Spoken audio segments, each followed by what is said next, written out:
Bueno, chicos, nuevamente muy buenas noches para todos. Son las 6:30, dando cumplimiento pues al horario y a la puntualidad de todos. Vamos a dar inicio con el CIPA del día de hoy, el cual pues está relacionado con la temática que aborda el ejercicio número 3, que es el tema de titulaciones. En este momento voy a compartir pantalla para que por favor me indiquen cuando puedan visualizar en sus pantallas la presentación de PowerPoint.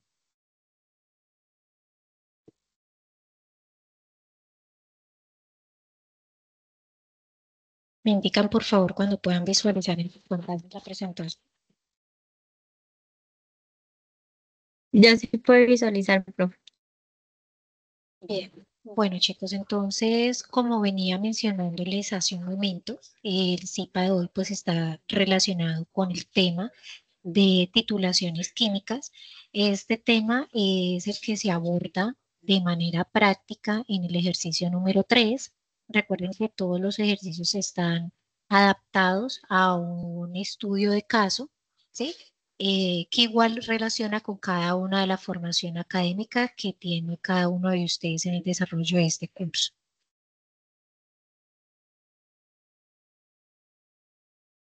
Bien, entonces, con el CIPA del día de hoy ya abarcamos tres temáticas de la guía. La primera que fue el reconocimiento de ecuaciones y reacciones químicas, la segunda que fue el tema de estequiometría y el tema del día de hoy que es titulación ácido-base. Antes de entrar a, digamos que en materia como tal, de qué es una titulación, debemos tener en cuenta, primero que todo, qué es un ácido y qué es una base. ¿Por qué se le llama titulación ácido-base? ¿Sí?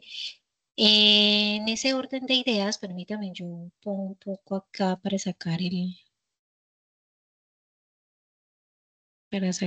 lápiz y dibujar.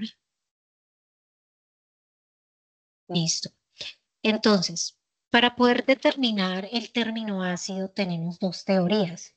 La primera teoría, que es la que dice Arrhenius, que me dice que un ácido es una molécula que está disuelta o que disuelta en una disolución acuosa libera iones o protones hidróneos, ¿sí? O hidrogeniones. Lo que dice Brossi-Loving es que esos compuestos o esas sustancias ácidas son las que liberan iones hidróneos o iones eh,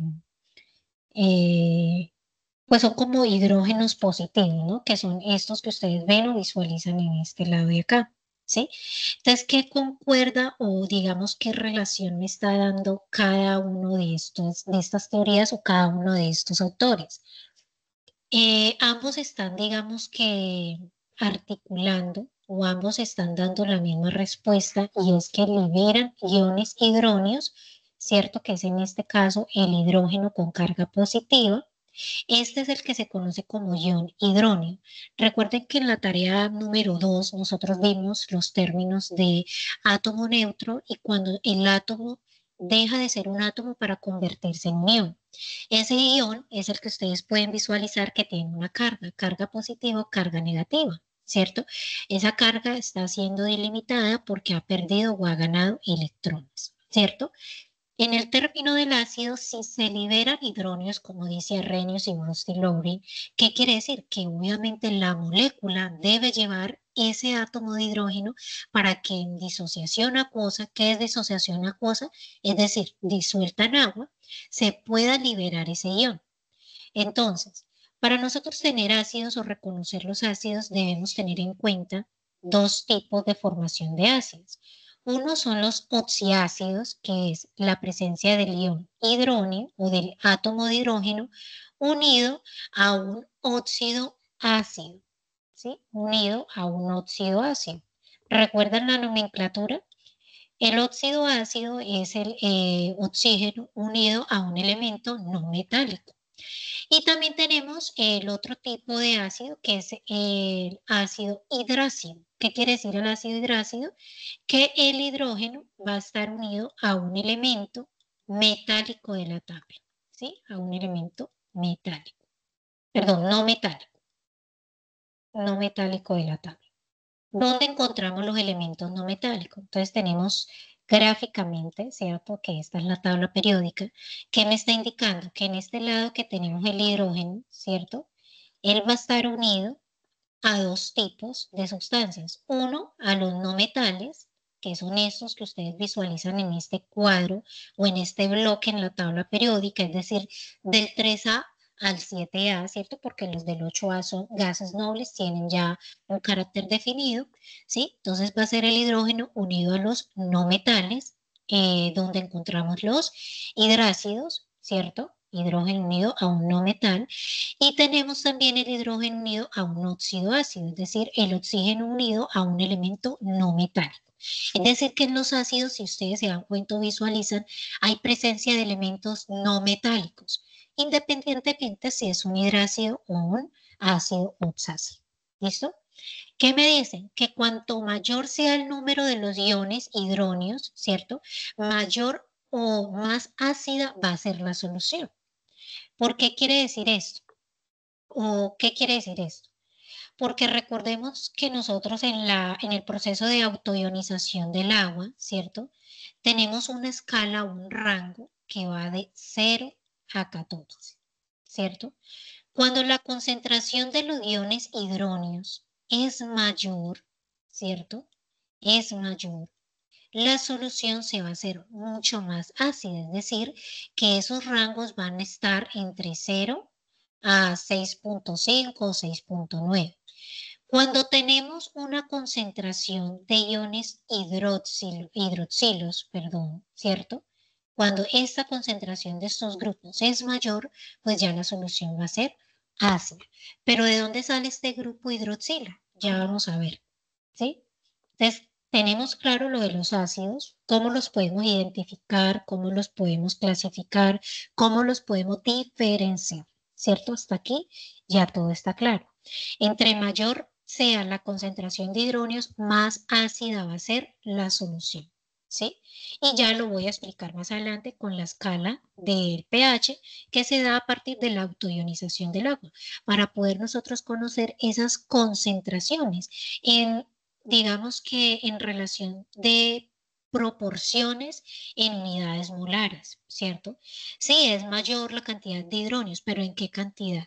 ¿Cierto? Entonces, para nosotros hablar de cantidad, en titulación o en estequiometría introducimos el término de molaridad, ¿cierto? Que es una unidad de concentración que lo vimos en la tarea anterior, de la tarea 3, ¿sí? Entonces, para nosotros poder saber qué tan ácido o qué tan básico es una solución, debemos tener en cuenta, ¿cierto? La proporción o la cantidad de ese ion hidróneo presente en la molécula. ¿Listo? Claro esto, entonces vamos a pasar con las bases. ¿Sí?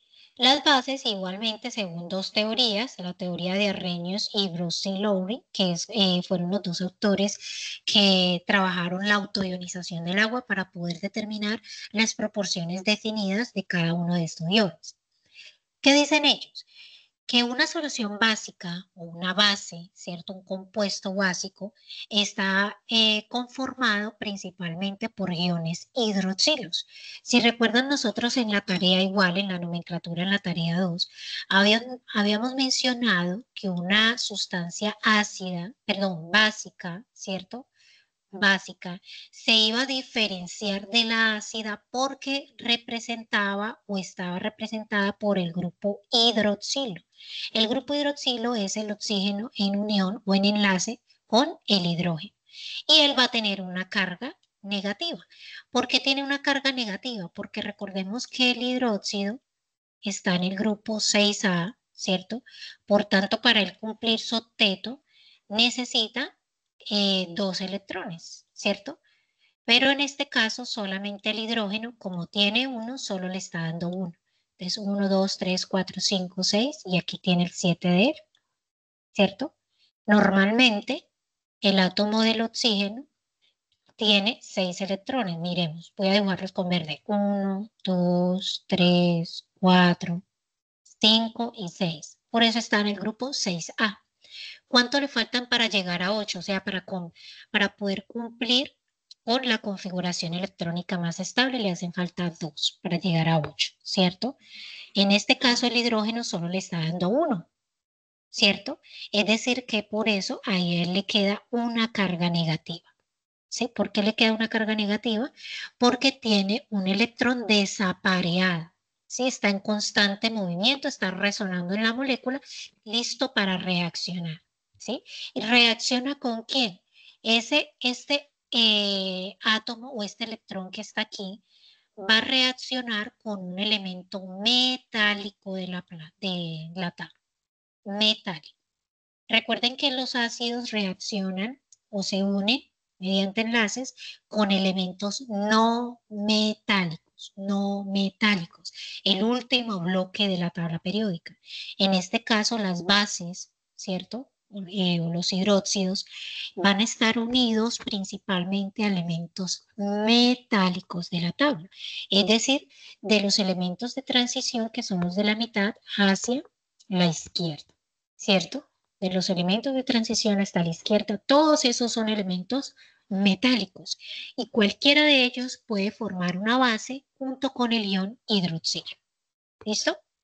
Entonces, tenemos también la teoría de Brostolowry que dice que si los ácidos liberan hidróneos, claramente las bases aceptan ese hidróneo para formar el grupo hidroxilo. Entonces, ¿qué me dicen? Que cuando el número de iones de los hidroxilos sea mucho mayor, la sustancia va a ser ácida. Voy a representarlo acá gráficamente para que lo podamos ver un poco mejor, ¿cierto?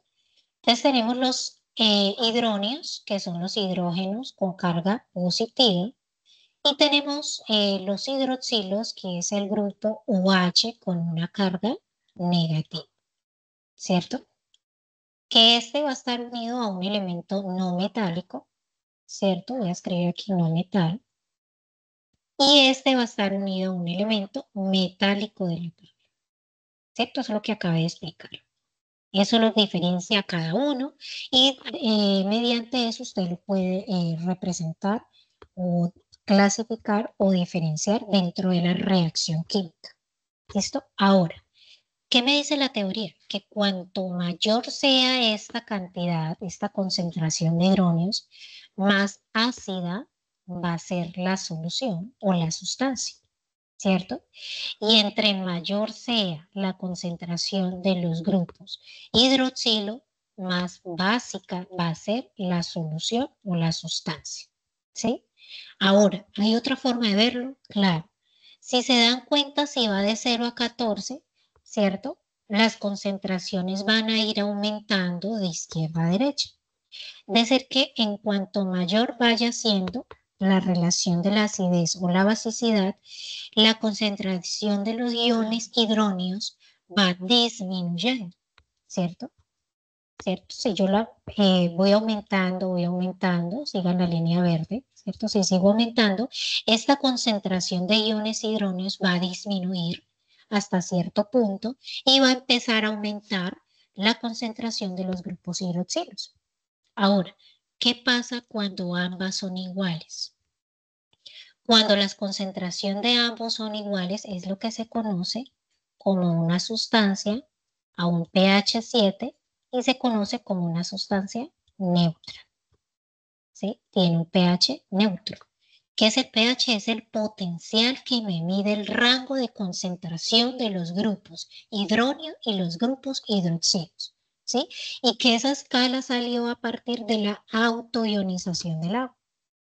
Entonces, cuando ambas concentraciones son iguales, hidróneos y hidroxilos, la sustancia es neutra, ¿cierto? Y alcanza un potencial de 7, o sea, un pH de 7.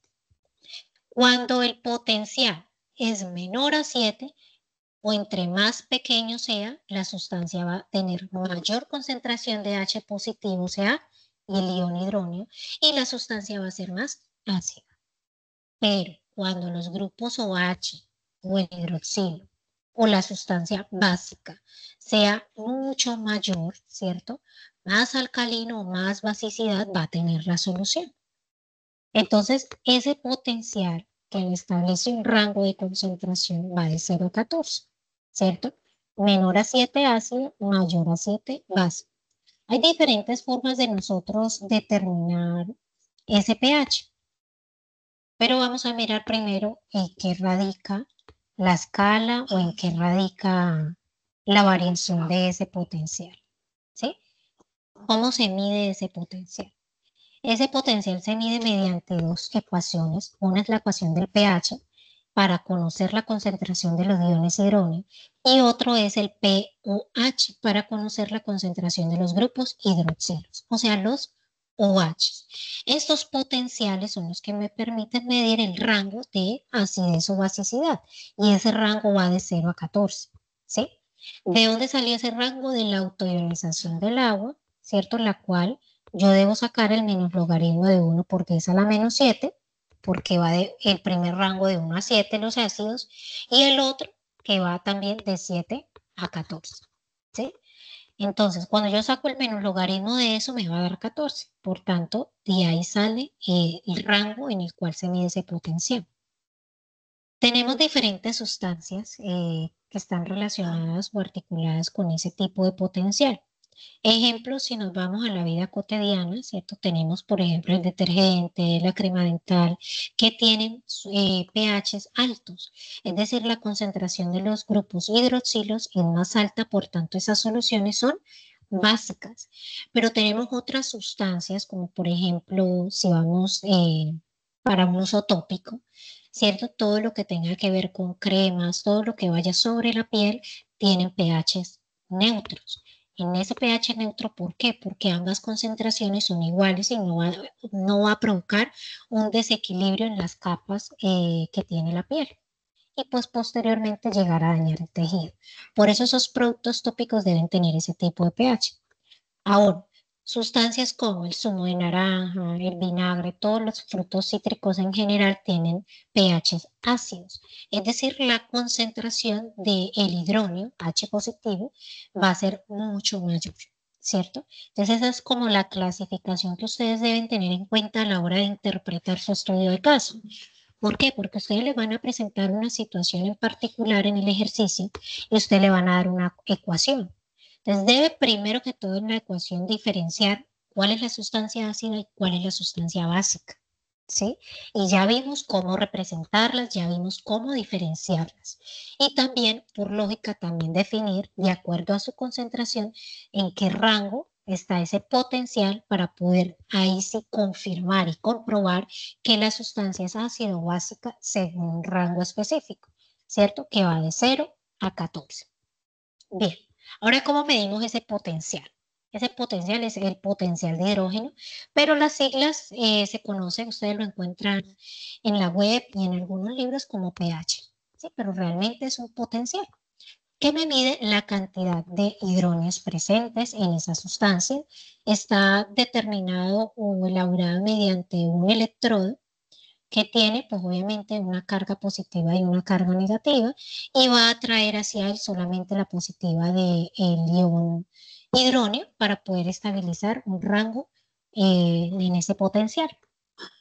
Entonces tenemos diferentes formas, una es el pHímetro o potenciómetro, también lo conocen así. Cuando está de mesa, es decir, que se encuentra conectado a un tomacorriente, lo encuentran de esta manera. Este es el que ustedes van a ver en muchos de los laboratorios o en muchas de las prácticas de laboratorio que ustedes van a tener. Igual tiene acá su electrodo, un ánodo de un cátodo y que va a ir midiendo la cantidad de grupos hidrógenos e hidroxilos y le va a ir determinando acá un rango, ¿cierto? ¿De qué rango? Recuerden que ese rango va de 0 a 14, ¿cierto?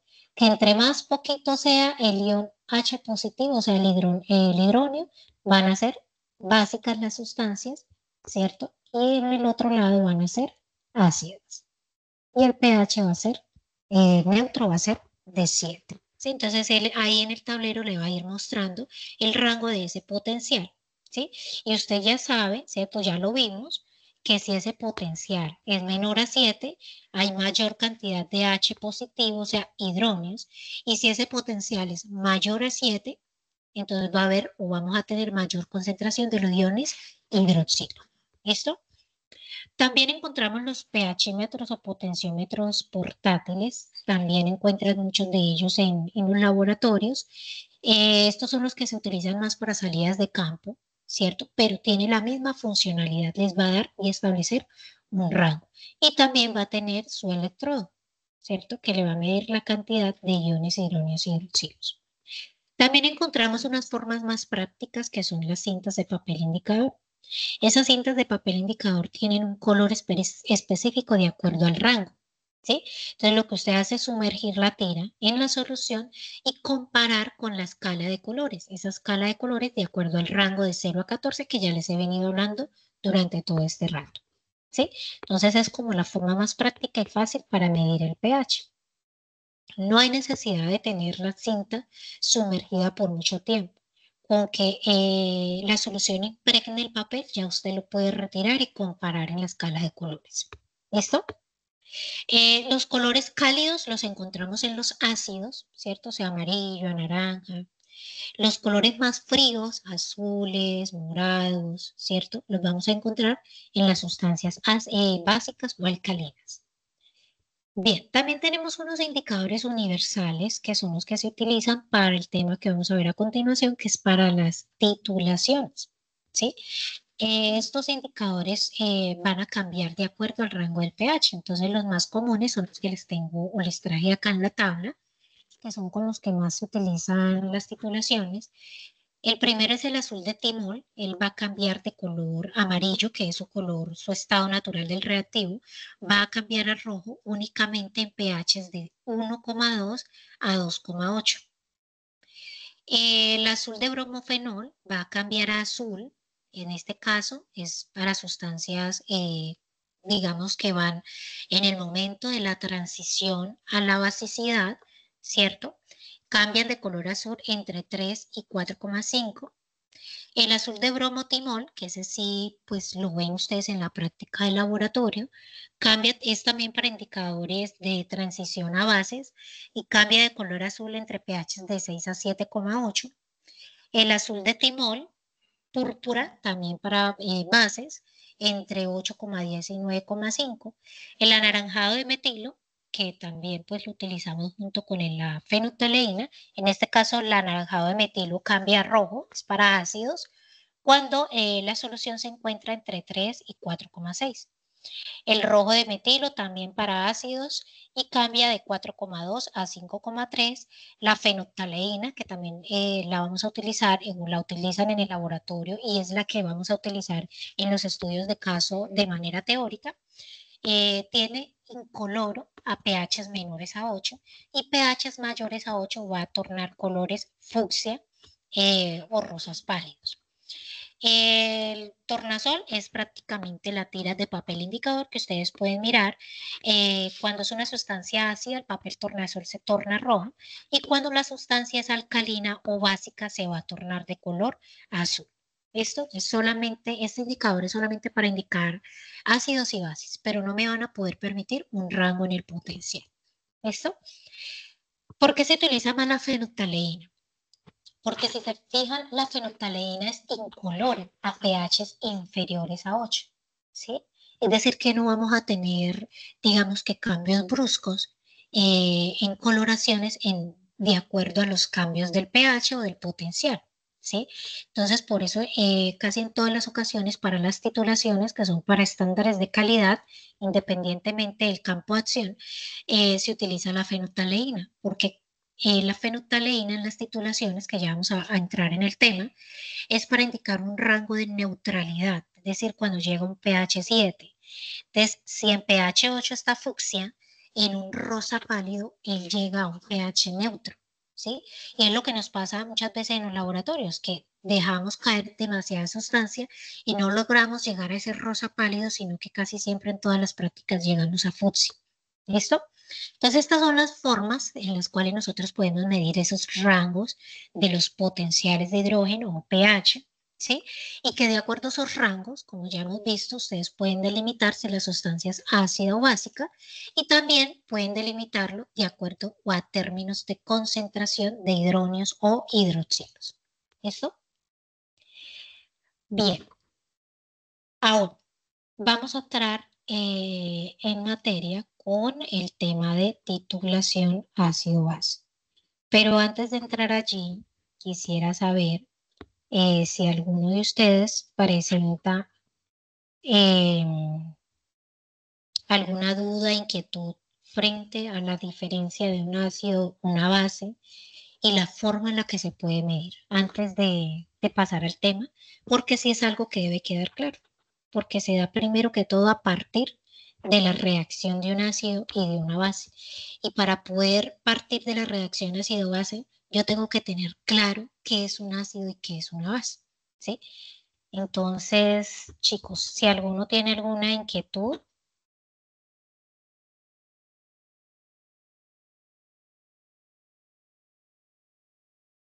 o procedemos a continuar con la explicación de la titulación.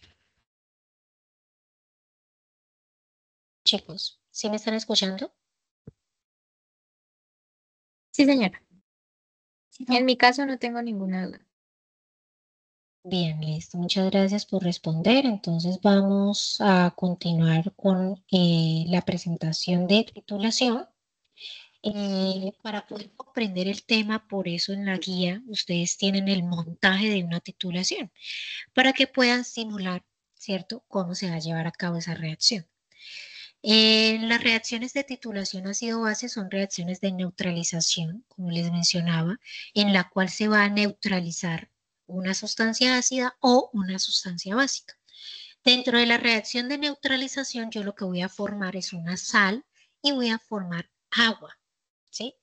Entonces, permítame un momentico, sacamos nuevamente el lápiz y vamos a hacer la reacción. A ver acá, esto.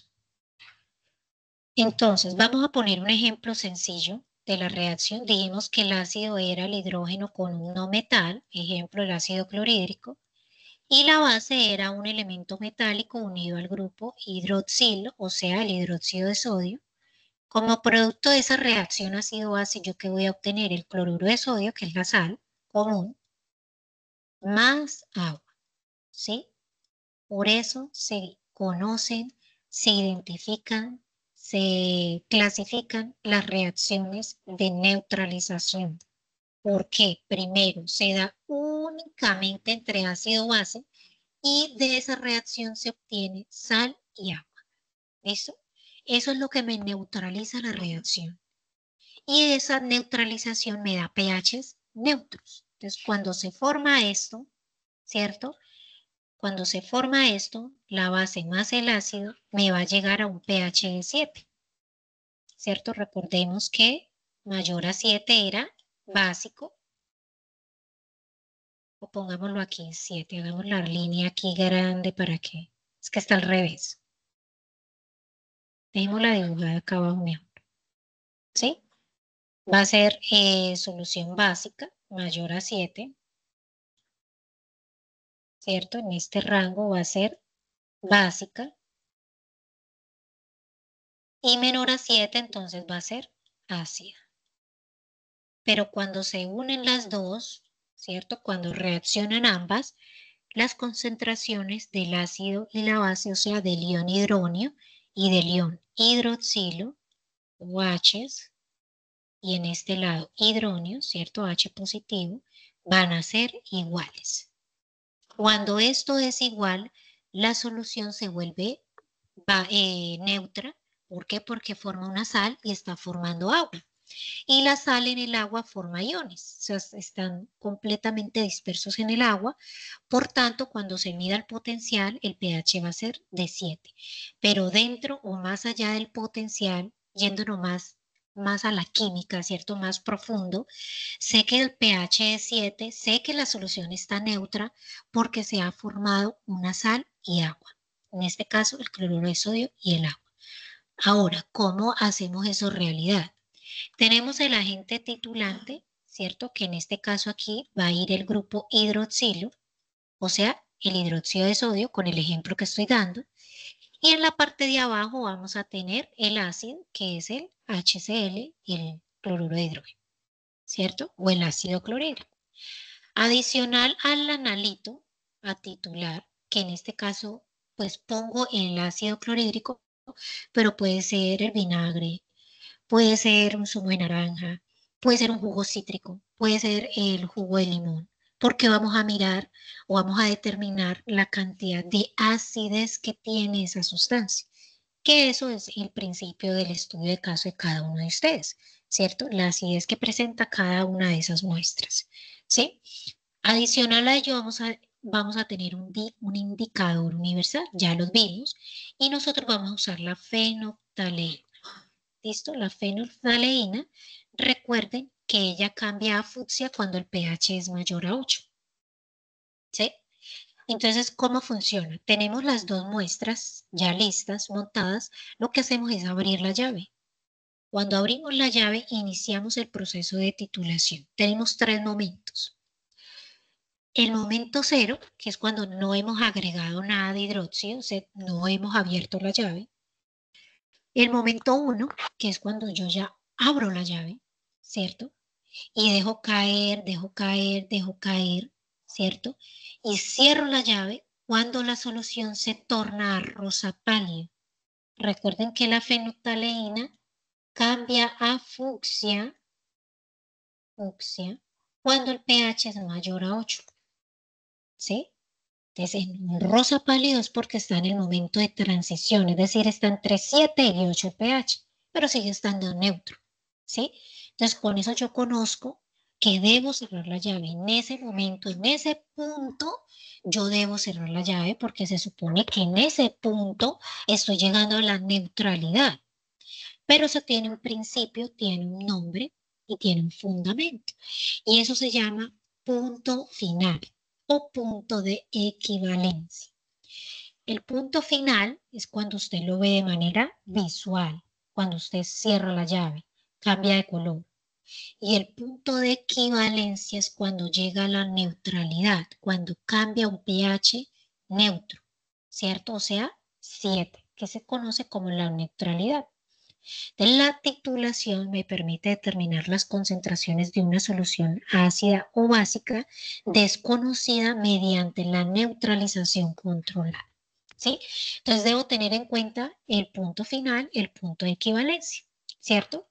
Entonces voy a hacer algo, acá lo tengo gráficamente, ¿cierto? Punto de equivalencia cuando cambia el pH, ¿cierto? Es un punto en el cual la cantidad del titulante se agrega estequiométricamente, es decir, unas cantidades específicas porque va cayendo gota a gota, ¿cierto? Gota a gota. ¿Hasta qué punto lo voy a dejar caer? Hasta que llegue a la neutralidad. ¿Y cuando llega a la neutralidad? Cuando llega el punto final que usted visualmente ve en la solución que se está tornando rosa pálido. ¿Cierto? Muchas veces en el laboratorio y en muchas prácticas generales, estándares de calidad, no se puede llegar a fucsia porque fucsia ya es mayor a 8, ¿sí? Entonces ya eso cambia el punto de equivalencia. ¿Listo? Entonces, nosotros tenemos acá arriba el pH, en el eje Y, tenemos el pH, tenemos en el eje X los mililitros que van cayendo a la solución. ¿Sí? Entonces van cayendo gotas, gotas, gotas, ¿cierto? Y el pH, como es un ácido, recuerden que en la base, mira acá, teníamos HCl, ¿cierto? Y aquí tenemos el hidróxido de sodio. Entonces, como esto que está acá abajo es ácido, va cayendo, va cayendo, va cayendo, ¿cierto? El pH va a ir aumentando, ¿cierto? Voy a dibujar nuevamente la línea para que caigan en cuenta, ¿cierto? Esto es ácido. Estoy dejando caer gota, gota, gota, gota y fíjese que ya se va pasando hasta el momento donde llegan los hidroxilos, donde la sustancia es básica. No hay que dejarla llegar hasta allá. Hay que caer, caer gotas, cae gota hasta que llega un pH de 7 porque se pone en color rosa. Eso es lo que estoy graficando acá. Caen gotas, gotas, gotas, el pH va subiendo, va subiendo, va subiendo y se supone que cierro la llave en el punto de equivalencia, o sea, en la neutralidad a un pH de 7. Pero es diferente el punto de equivalencia al punto final. Ya les dije por qué. Porque nosotros visualmente no llegamos a un rosa pálido, sino que llegamos muchas veces a un fucsia. Y resulta que el fucsia ya es un pH mayor a 7. No puedo decir que el punto de equivalencia del punto final es un pH de 7, ¿sí? Es erróneo decirlo. ¿Cómo lo confirmo? Con los cálculos estequiométricos, ¿sí? Es de la única manera que yo puedo delimitar si el pH se encuentra en un pH neutro, es decir, si logré llegar al punto de equivalencia o simplemente llegué fue al punto final. El punto final es un pH básico. El punto de equivalencia es un pH neutro. Clara la diferencia, ¿no? ¿Por qué el punto final es básico? Porque usted visualmente ya no lo ve rosa, sino que lo ve fucsia. Y él está fucsia a pHs mayores a 8, ¿cierto? Entonces fíjense que no hemos llegado a la neutralidad, ya nos pasamos hace rato de la neutralidad, ¿sí? Entonces eso debe quedar claro. Y la forma de yo poderlo demostrar, ¿cierto? Es con los cálculos estequiométricos, es lo que ustedes tienen que hacer en cada una de sus guías. Claro eso, entonces vamos a llegar a la contextualización del ejercicio. Tienen el mismo montaje que acabé de explicarles. Tienen el agente titulante, que es el hidróxido de sodio, que va en el tubo de la bureta, es decir, el instrumento que tiene la llave.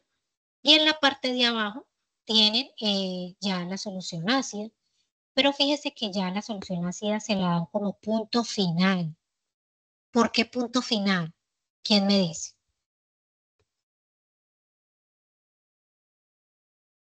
¿Quién me dice por qué me dan aquí es el punto final y no el punto de equivalencia?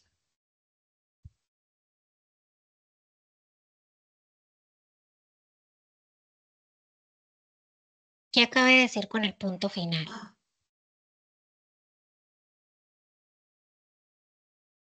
Que era el cambio visual, ¿cierto?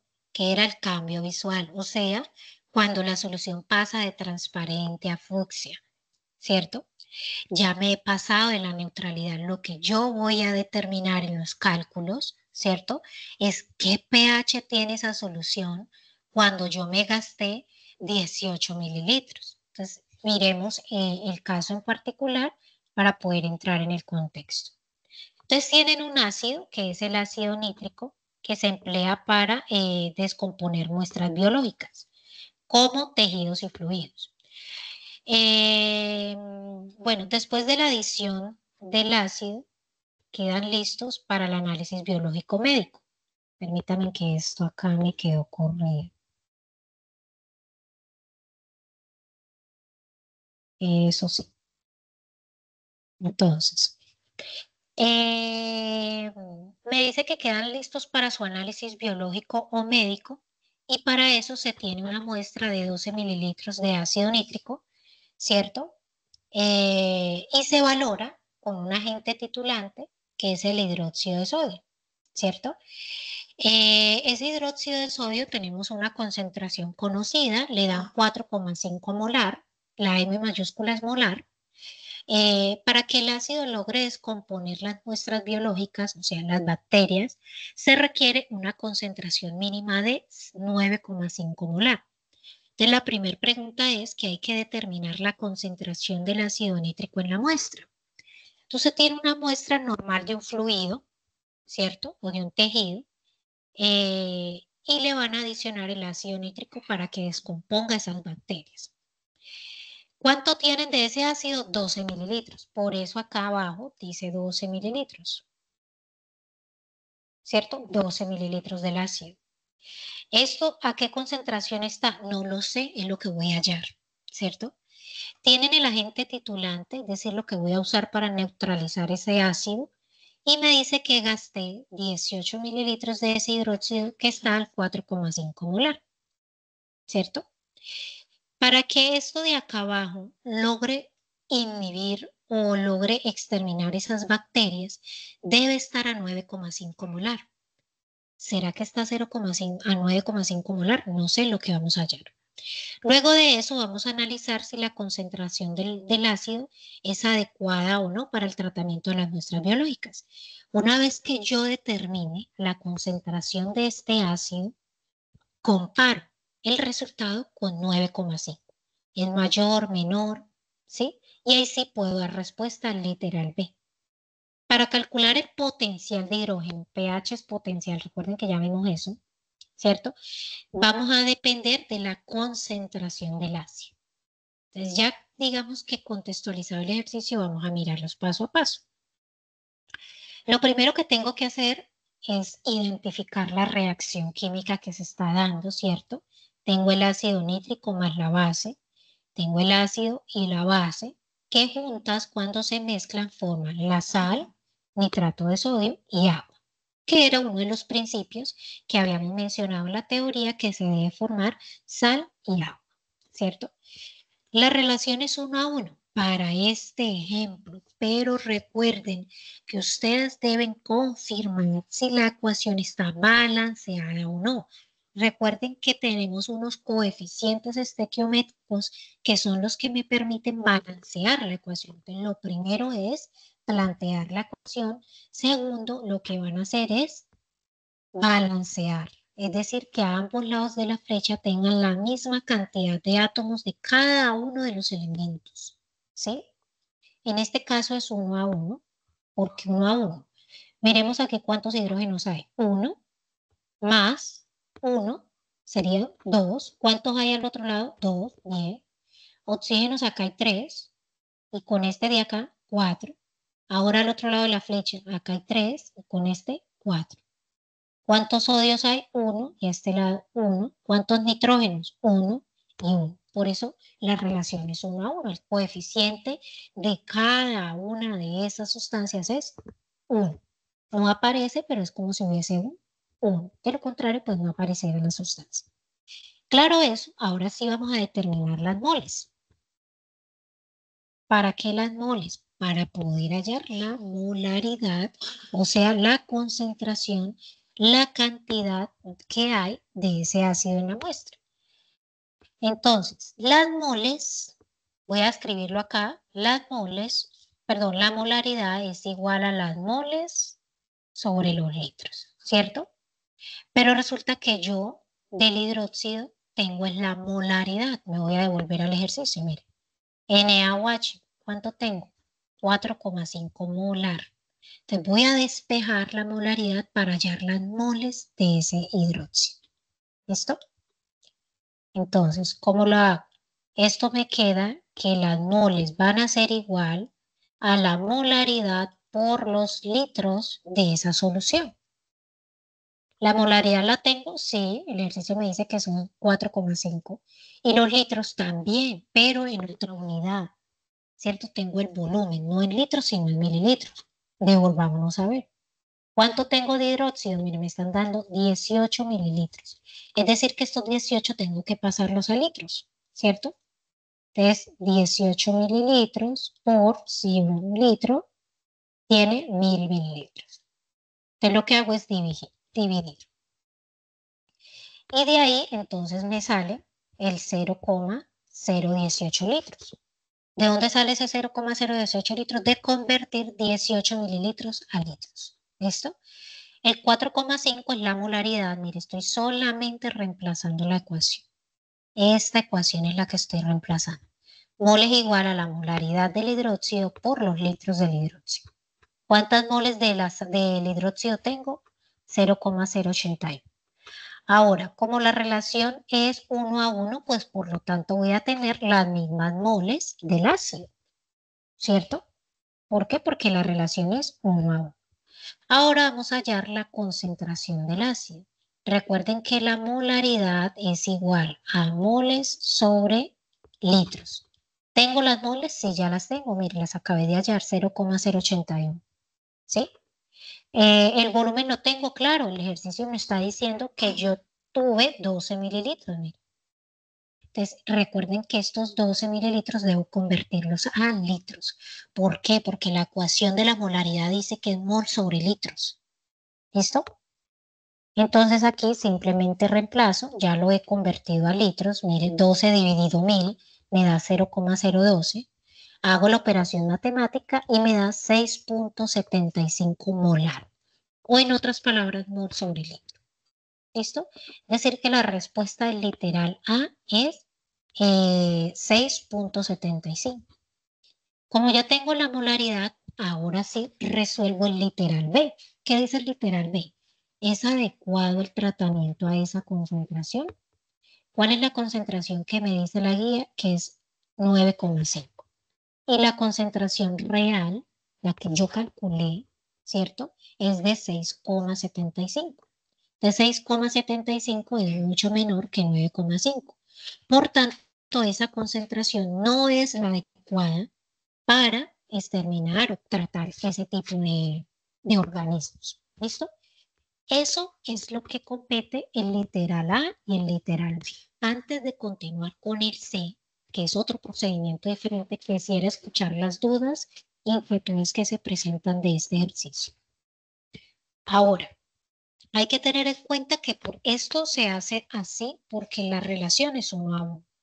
Pero si la relación no es 1 a 1, tengo que hacer un cálculo estequiométrico, que es otro paso que ya voy a avanzar. ¿Sí? ¿No tenemos dudas, inquietudes para la resolución de este ejercicio?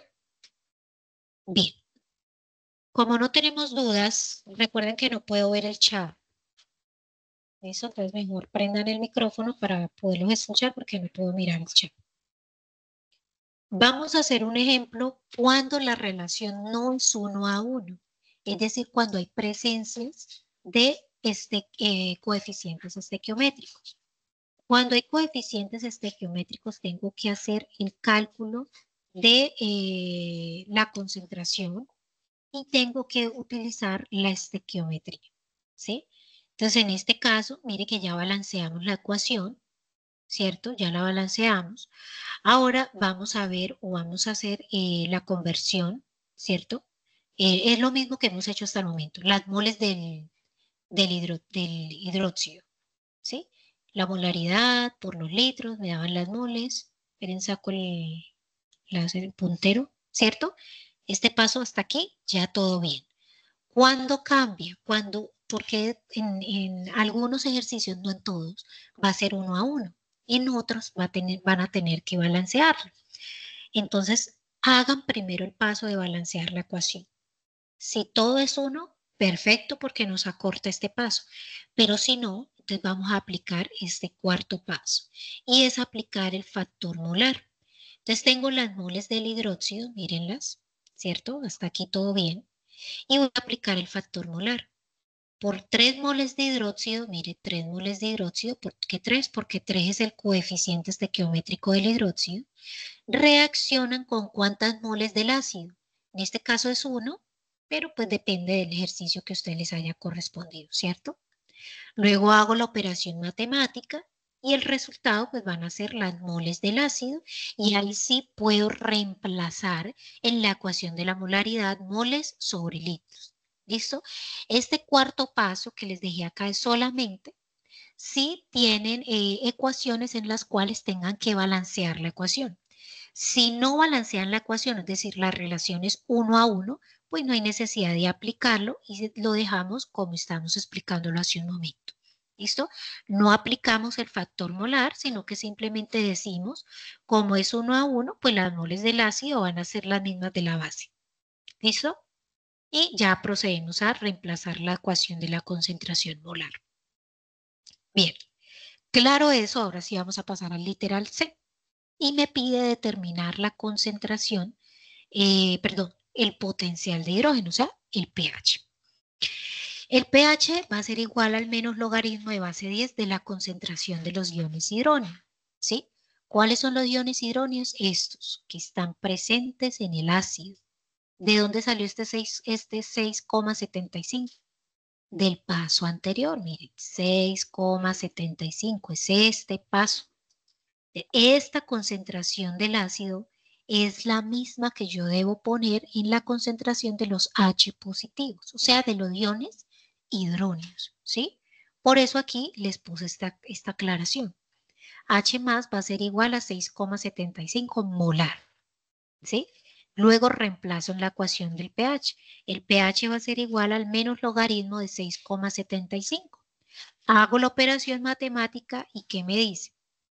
El pH de esa solución va a ser de menos 0,83. ¿Sí? Es lógico que ese pH sea menos 0,83. Puede ser, quiere decir que la sustancia es muy ácida. Y si estoy hablando de un ácido, pues lo más normal, ¿cierto? Es que su pH esté entre 0 a 14. De pronto aquí da negativo, porque es mucho. Recuerden la escala, permítanme, hago la escala del plano cartesiano para hacerme entender un poco más.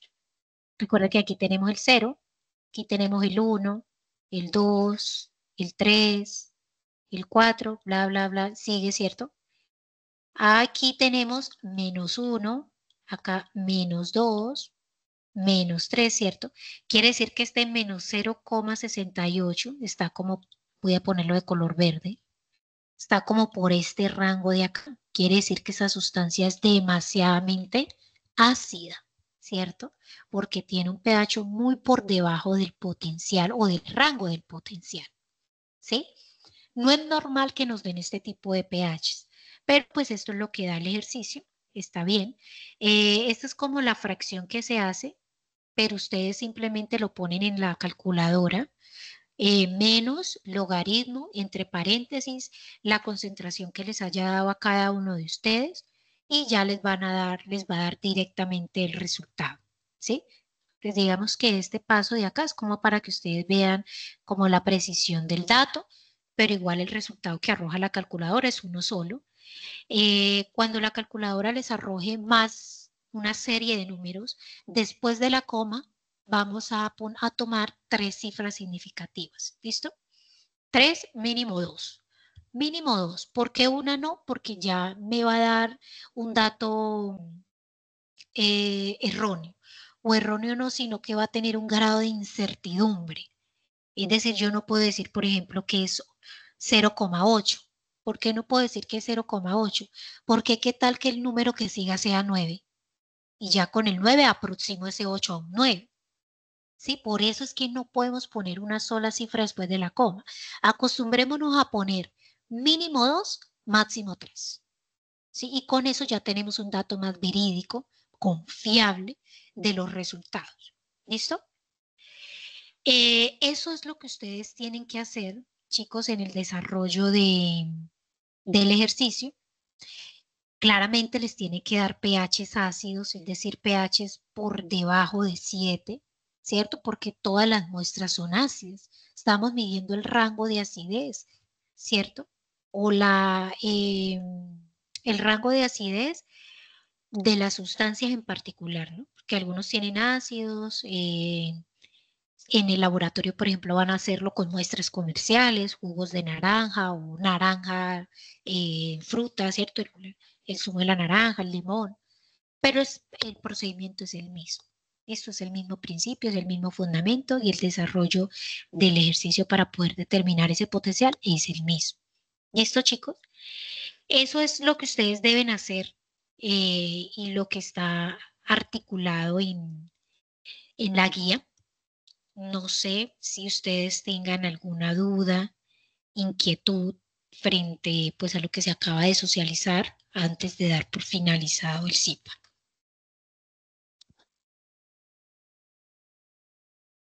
Chicos. Buenas noches, profe. Por mi parte no presento ningún inconveniente, no presento ninguna duda. Vale, muchas gracias, Cristian. Eh, ¿Nadie más, chicos?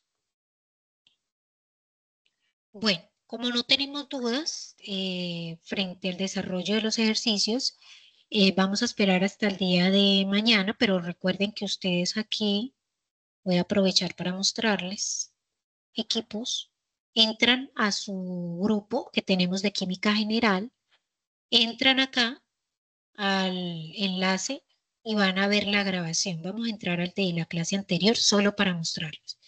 Obviamente van a entrar al de la tarea 4, ¿sí? Cuando ustedes entran al de la tarea 4, perdón, me equivoqué, es en este enlace,